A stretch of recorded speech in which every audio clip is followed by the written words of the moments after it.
Well, hi everyone. My name is Vanessa Conlin, Master of Wine and the Head of Wine at Wine Access. And I'm very excited to be here as part of our author series with author Jim Clarke, who wrote The Wines of South Africa.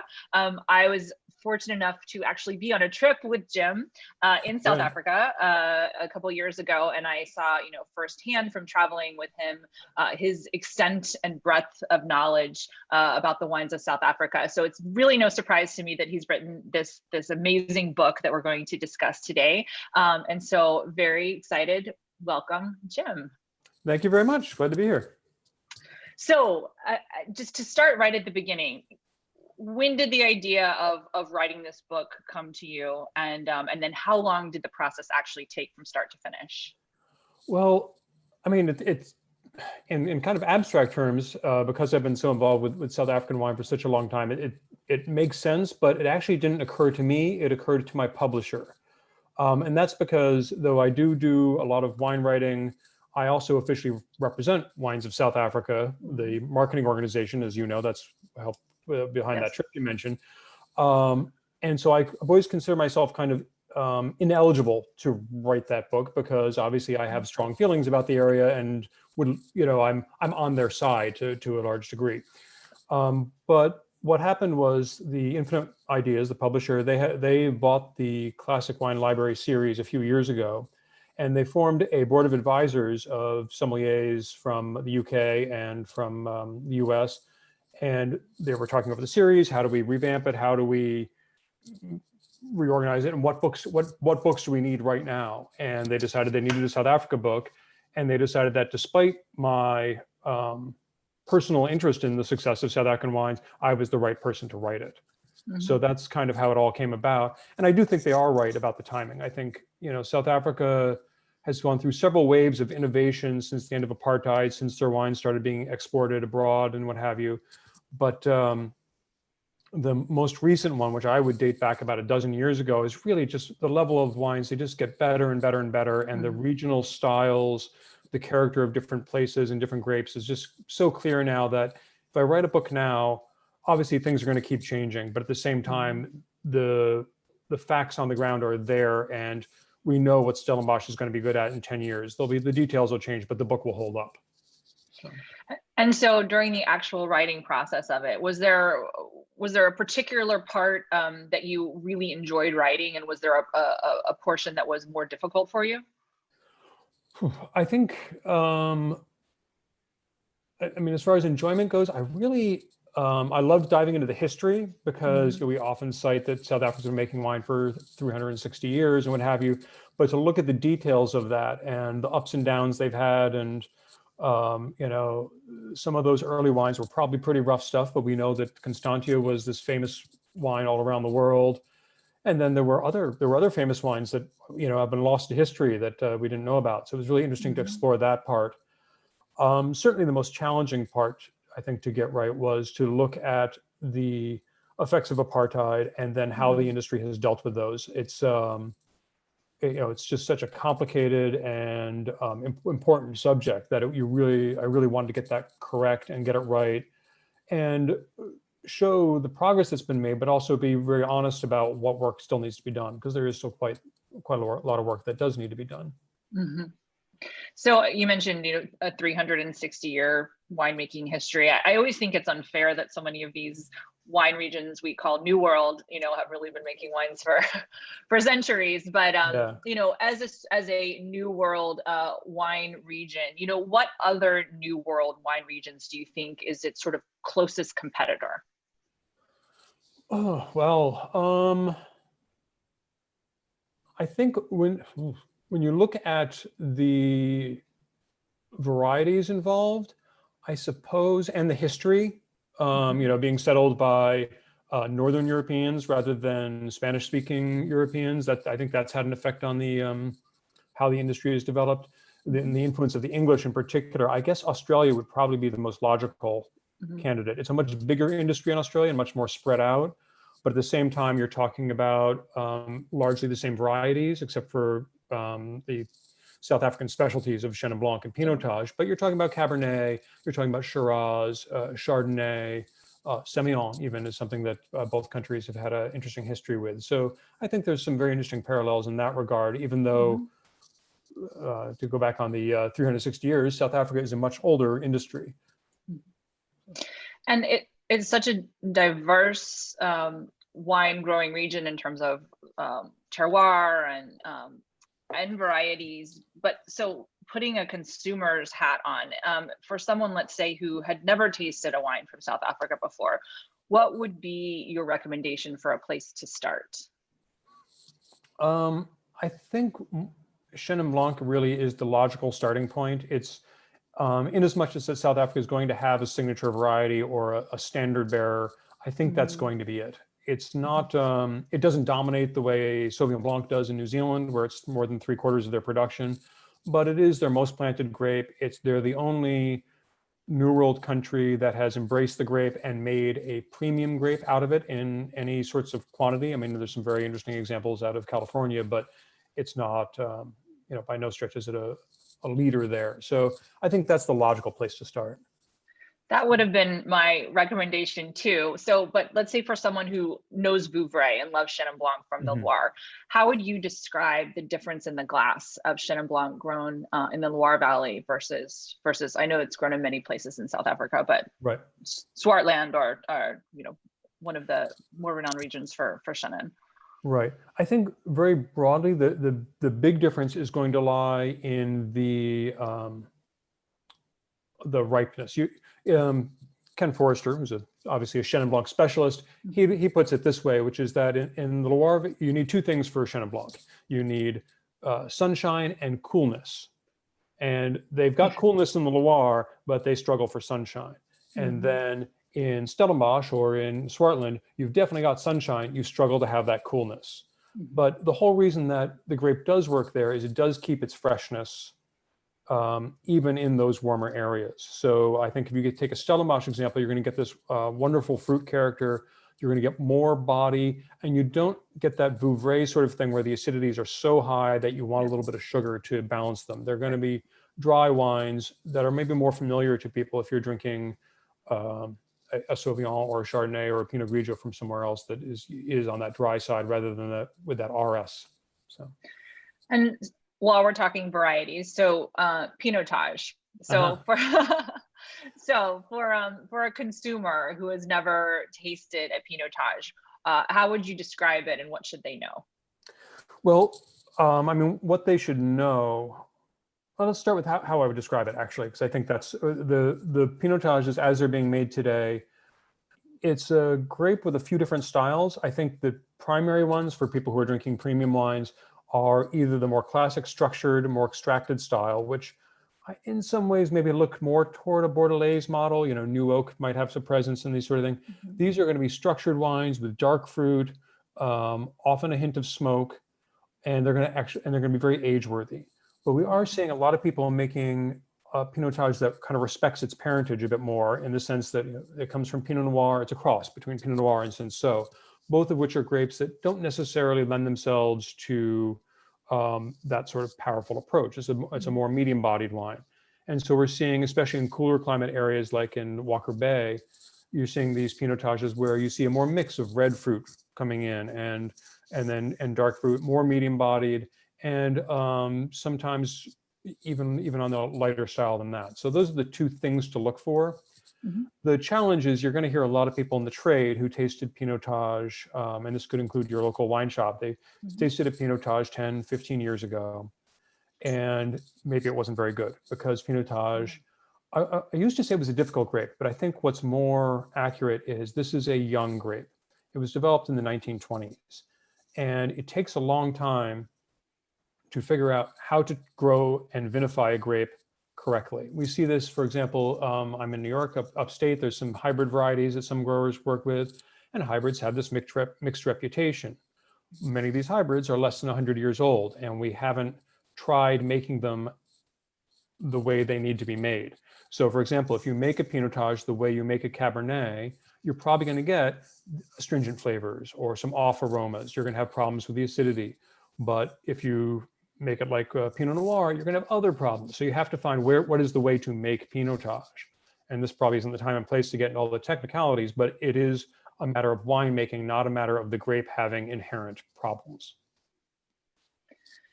And I know you do a lot of education for consumers as well. So when you're, let's say, presenting to a group of, well, it could be the trade or to consumers, I suppose, but is there one question that you're asked more than any other? About Pinotage or about South Africa in general? About South Africa in general. I think the where to start question actually is often a big one, because like I said, Chenin dominates, but it's only 18.5% of their vineyards. So it doesn't dominate. It is the most planted variety, but you have 11% of the vineyards are Cabernet, 10% are Shiraz, 10% are Sauvignon Blanc. And then they make a lot of blends. So it's a real where to start. And it really, I think, though I said Chenin Blanc is the easy answer, I think if I actually had the time to talk to someone, I would say, well, what do you like? If you like Pinot Noir, there are places I can direct you that are making fantastic Pinot Noir in South Africa, like the Hemelarde or Elgin. If you like Chardonnay, well, Stellenbosch has great Chardonnays, so does those other two places I just named, and so on and so forth. So I think that's the problem, is this diversity makes it hard to figure out how to come to grips with South Africa. And is there one myth about the wines of South Africa that you wish you could dispel? Might be the things with Pinotage, with that it's prone to, that it inherently has these problematic aromas that some of the older examples had. But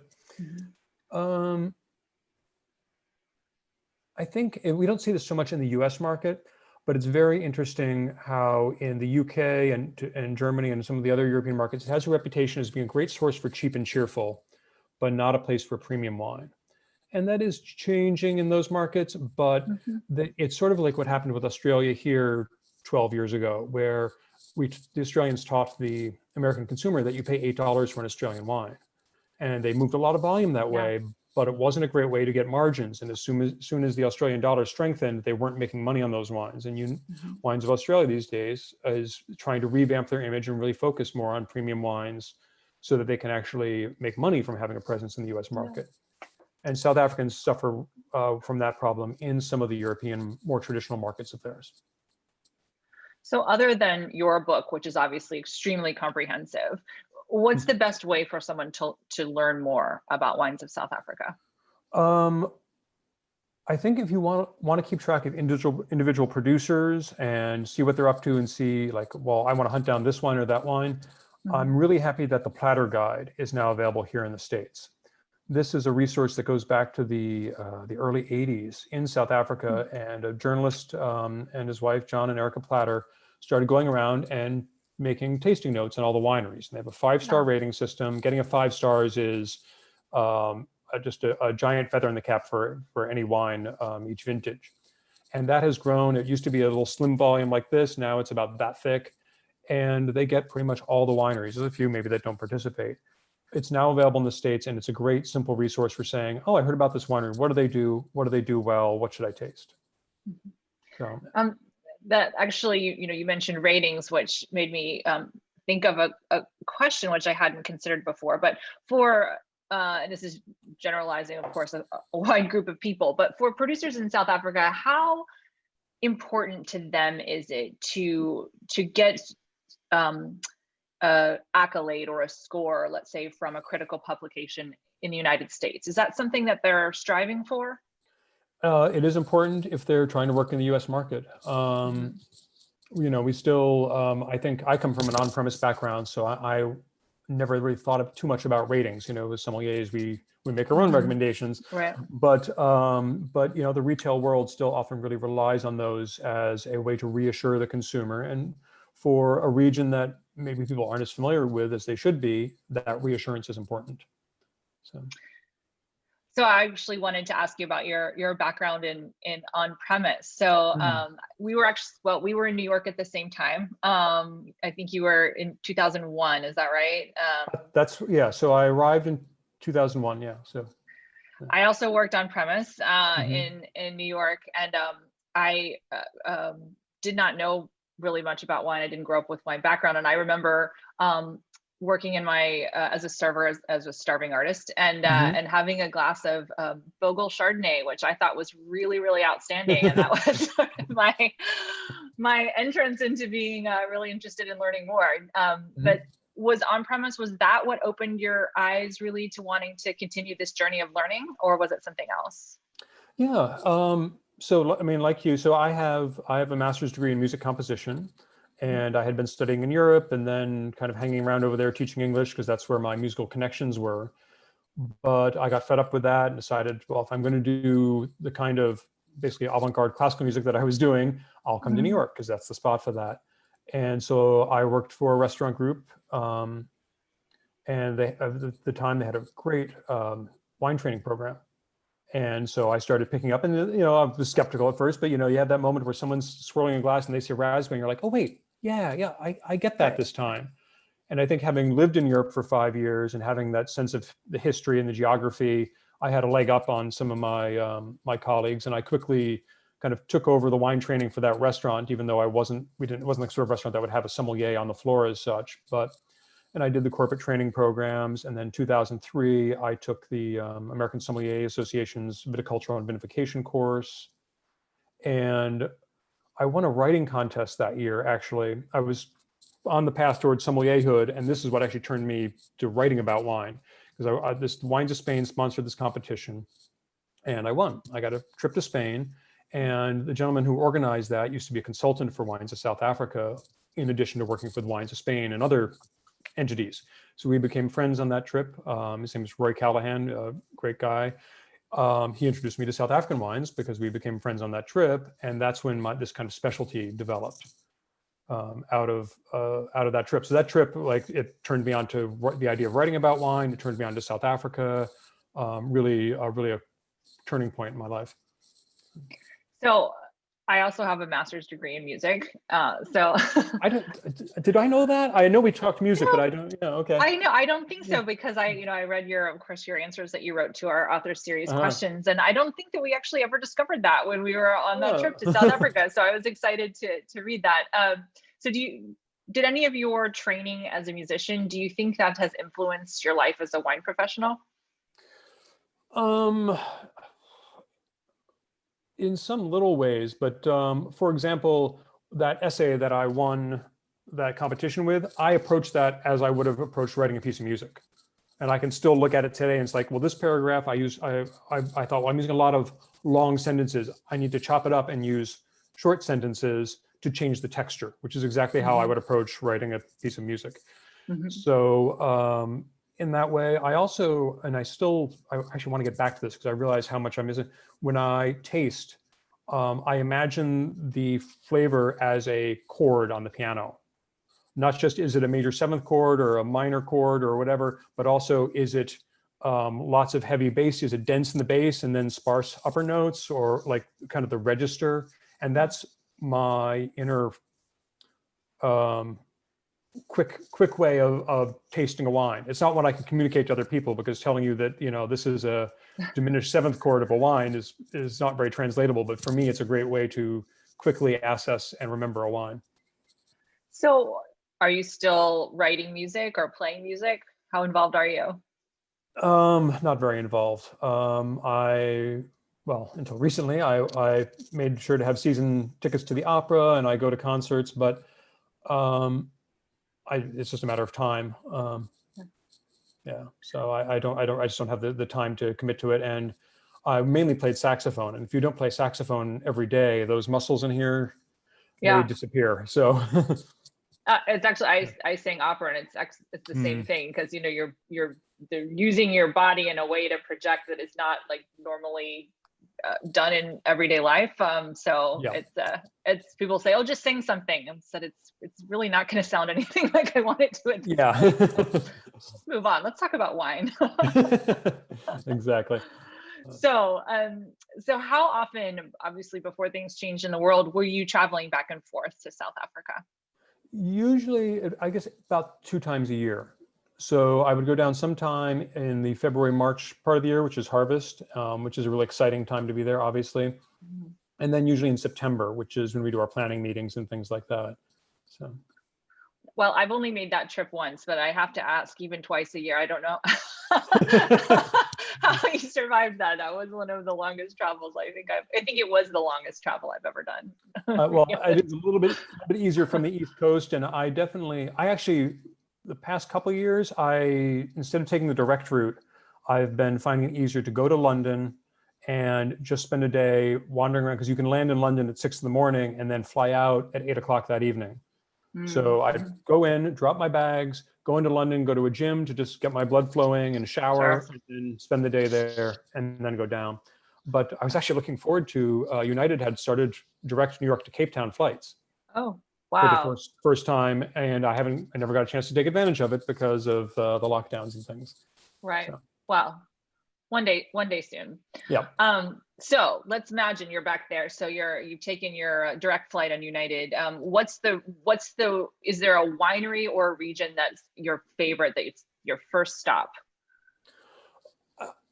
I really love the town of Stellenbosch. I mean, it's the center of the wine industry, and it's probably just because it feels like a home away from home now. So there's my favorite hotel, the guest house called the Eau de Verre. It's right there in the center of town.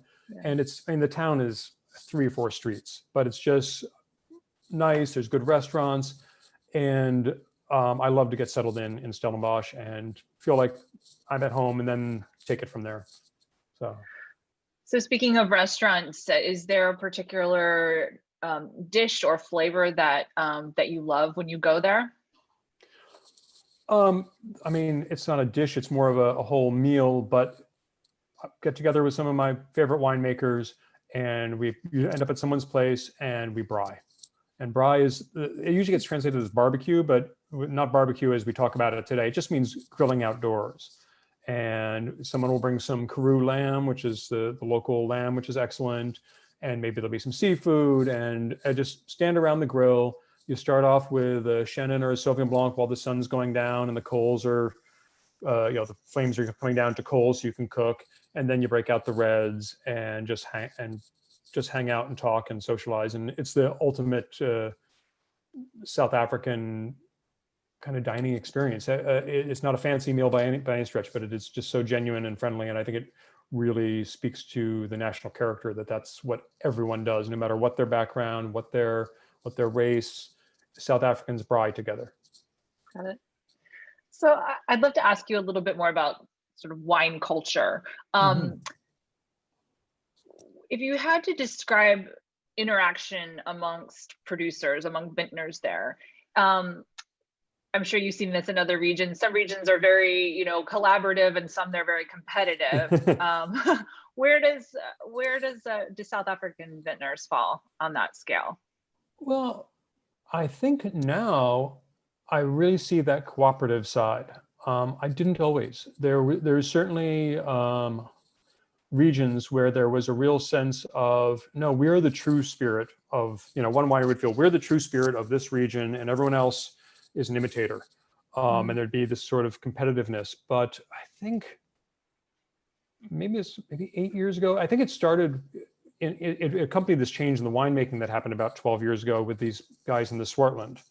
And they were all making such small quantities of wine that it seemed probably at the time silly to be competitive. You're only making 3,000 cases. You're going to find a home for your 3,000 cases. And if your neighbor starts making the same amount, it's not really going to matter. Right. So that attitude, and so they shared information. They said, hey, I found a great vineyard. I can't buy all the fruit there that I want. Maybe you'd like some of this fruit. So this very collaborative spirit, and that is now suffused into the other parts of the industry. For example, I remember going to tasting in Constantia, where you have a lot of very historical properties, and each has their own story to tell, tied to its ancient, well, not ancient, but 300 plus year old origins. They did the tasting where each winemaker had a barrel where they had a particular variety, rather than saying, these are just my wines. So they say, well, I may not have all the technical details because this wine is made by Batenverwachting over there, but it's Sauvignon Blanc, so you can taste all the Sauvignon Blancs together and see this is Constantia Sauvignon Blanc as a unit. And this sort of cooperative show off what they can do what they do as a group is new in a lot of parts of South Africa, but has really taken hold and made a huge difference. And tell me about local consumption, how much of it is really consumed in the area of production versus exported? So in total, it's about 50-50.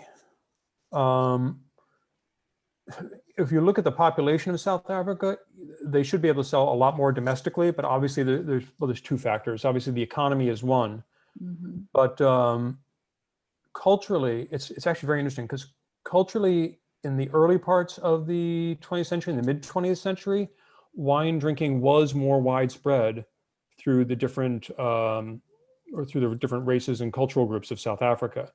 But the wine industry tried to kind of fight for prices back then, and and the beer industry fought for market share. So there's a big shift in the 1970s where beer just becomes the national beverage. And that means a lot of, especially Black South Africans, have not grown up with the tradition of wine drinking. They don't, the idea of pairing it with food, they don't have an occasion where wine is normally part of their lives. So they're not connected to the industry the way other groups are. So as that changes, and it is changing, I think domestic consumption could really increase quite dramatically, especially if the economy also finds more strength. And how important is innovation there in winemaking versus traditionalism? Well, I think it's very important, not in a gimmicky sort of way, but really in helping them understand what they're working with better. And they've got some great organizations, Vinpro and WineTech down there, that are really leading the way internationally with a lot of research. And this can be just as simple as clone and rootstock matching, or leaf roll virus is a huge problem there. So there's some real innovations happening with studying leaf roll virus and how to combat it, which is something that all wine regions need to deal with at some degree or another. Right. So it's not innovations in the sort of high tech, well, this wine was, made in a spaceship. It's just a matter of getting honest fruit to the winery and letting it be processed in a very clean way and really dialing that in.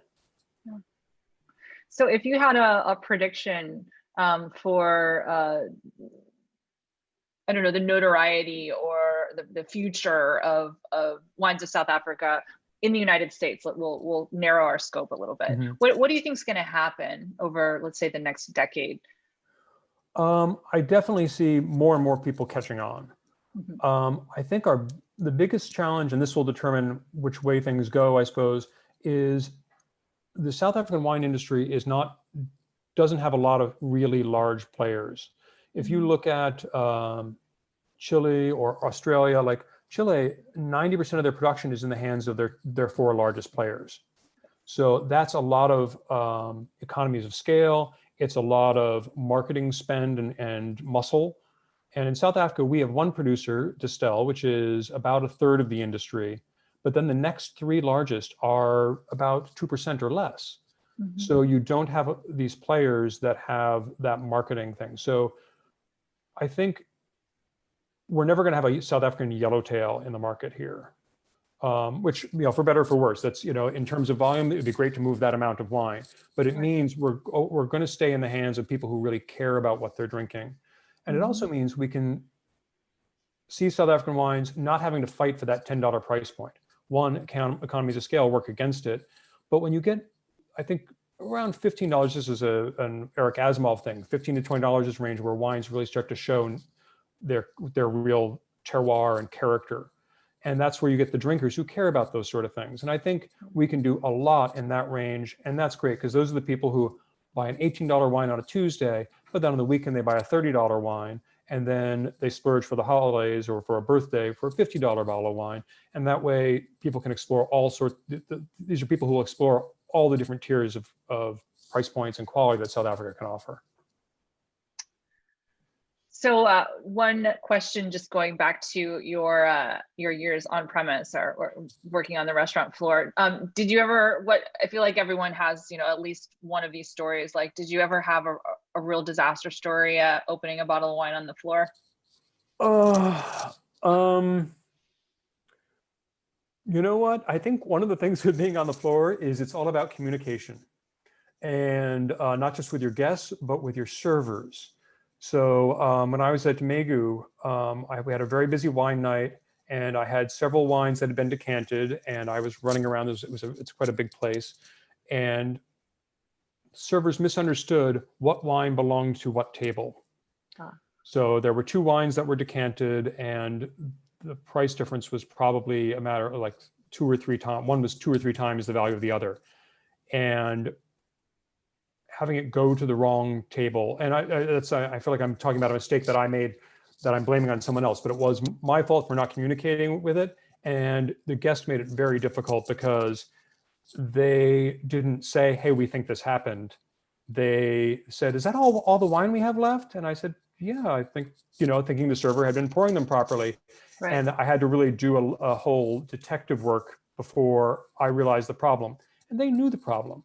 They just weren't being honest with me about it, which was really, maybe I deserved it, but they really raked me over the coals for that. And of course, we got them a whole nother bottle and everything, but it was really learned that you need to not just train your servers before shift, but have that communication through the whole shift so the whole team is on the same page with what's happening. It was a real lesson that way. Yeah, I couldn't go back. I tell you what, I think I still have nightmares about, I forgot to fire table 12 or anyway. Jim, this has been such a pleasure. Thank you so much. And for those who would like to read your book, could you let us know where we can purchase it? Absolutely. I mean, first of all, I think for Wine Access members, the best place is going to be direct from my publisher, which is Infinite Ideas. And they have a promo code, and I think you have all the details that you can share on that. Otherwise, you can, of course, go to Amazon, or bookshop.org is great for supporting local bookstores and things like that. But all 3 of those are great places to buy the book.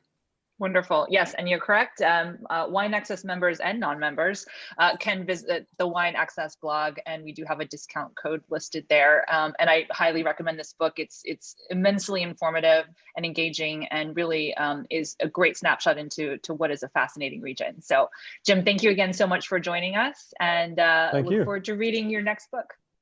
Thanks very much.